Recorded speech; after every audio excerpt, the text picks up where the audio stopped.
بگه خوبه بگه خیلی قشنگ شد. اینو گرفتیم و خیلی قشنگ بود.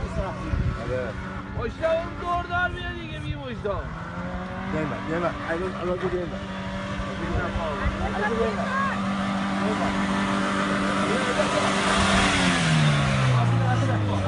یه خورده بد شد فیلمه. بگیر اینا رو فیلم رو بگیر.